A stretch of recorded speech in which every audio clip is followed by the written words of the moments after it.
Hello gamers! I'm here with another gaming video that explores the mechanics of Fabledom.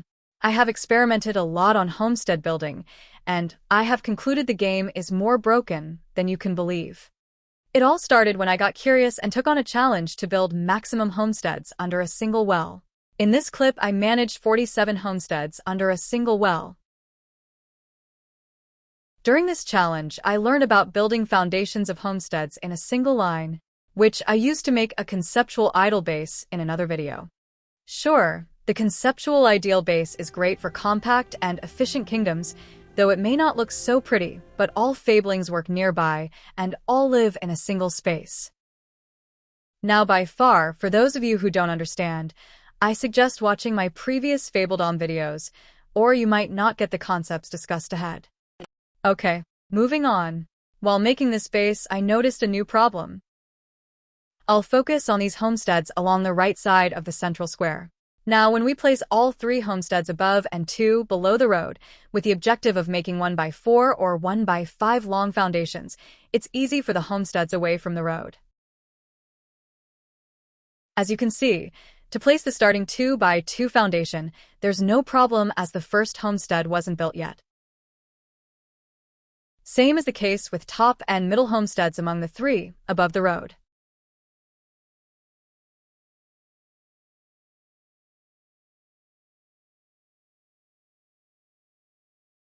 Now, we come to the interesting part. How will we do the 2x2 for this homestead? It doesn't have 2x2 space available. For those of you who considered removing the road, then laying both remaining homes in straight foundation, then rebuilding the road, good job. That's the simple and logical way of thinking.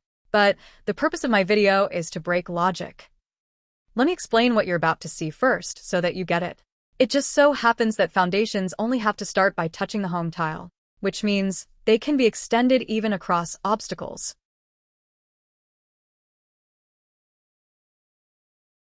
So you see, for one of these houses, the game will allow foundations to be built across the road as well. Then, you can simply delete the foundations across the wrong side of the road, continue the foundations in a straight line, and finish the homestead. Even more interestingly, the game allows a 1x4 foundation to be built directly, by default, for the remaining homestead, so you don't need to worry about how to use the same tactic again.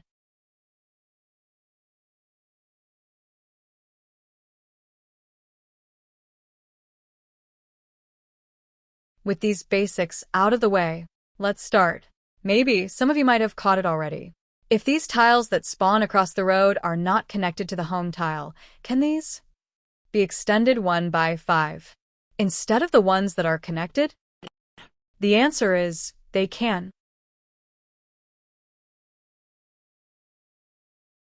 In fact, they can be extended as long as we want them to.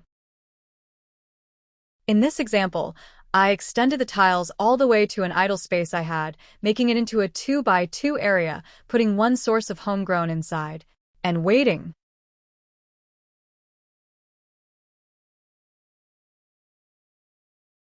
As you can see, the homegrown is stored in the home's inventory. The closed line gives its desirability effect, even when the foundation tiles are not at all connected to the home tiles. The home tile is within the green desirability area of other buildings, so it continues to receive their positive impact. But the space after a home tile is freed this way. We can use this free space to construct another home tile and move its foundation away for even more homes within the purple desirability area.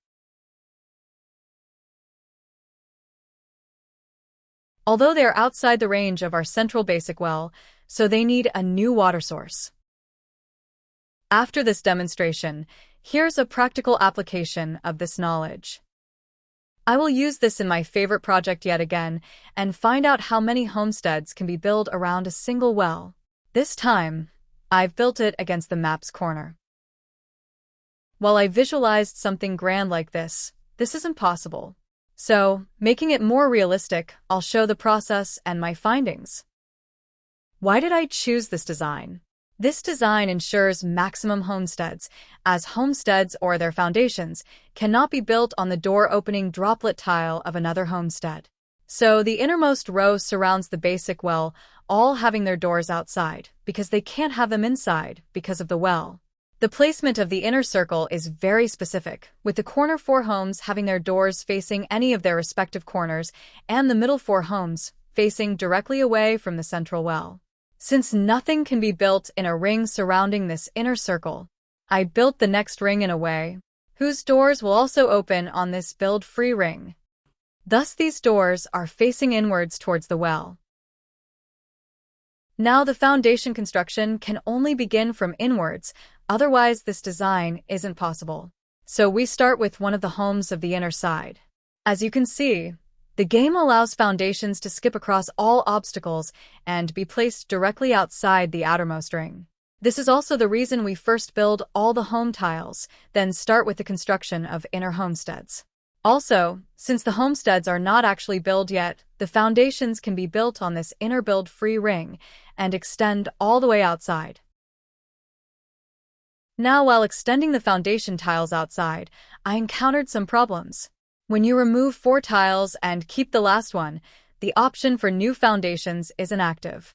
I found a simple fix to just reselect the homestead and it restarts, possibly due to recounting of active tiles.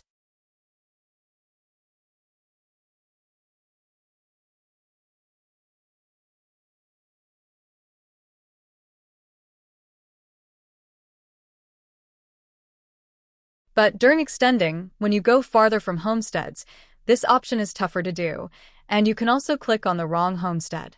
In short, this is quite a hindrance.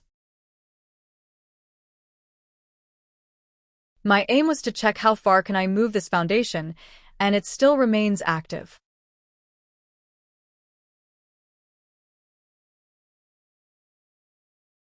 As you can see, the homegrown is still being collected, and the clothes line registers for the homestead.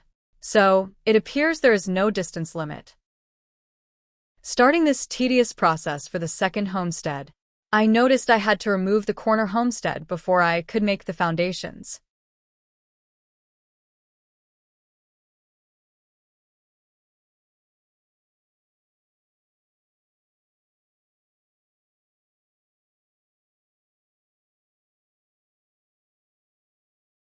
Similarly, had to remove another unfinished homestead for the third one.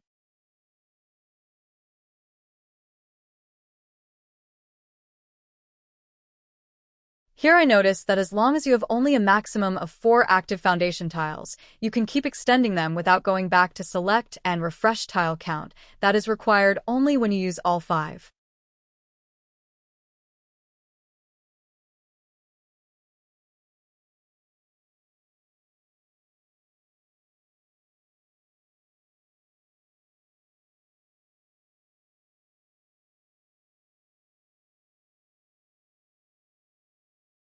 This definitely made this boring job somewhat easier.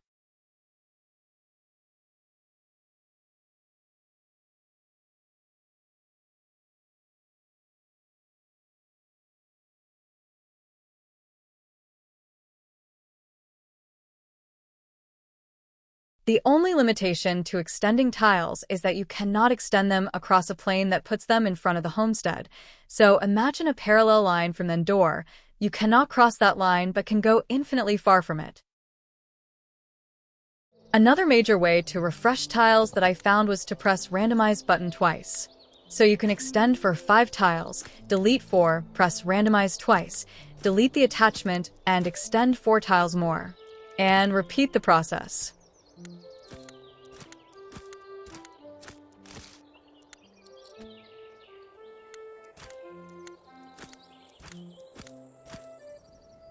Initially, I had made these 9 o'clock huts facing the wrong side. I had to delete them and restart.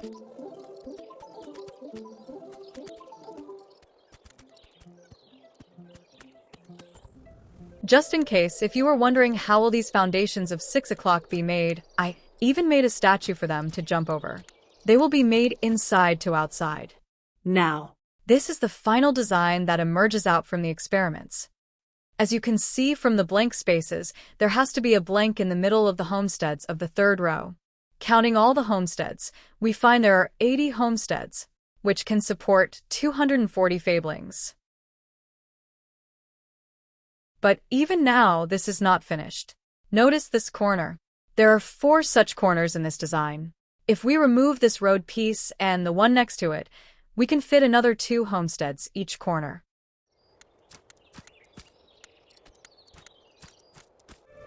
Though this cornermost homestead was glitching and couldn't be selected if foundation was not immediately placed.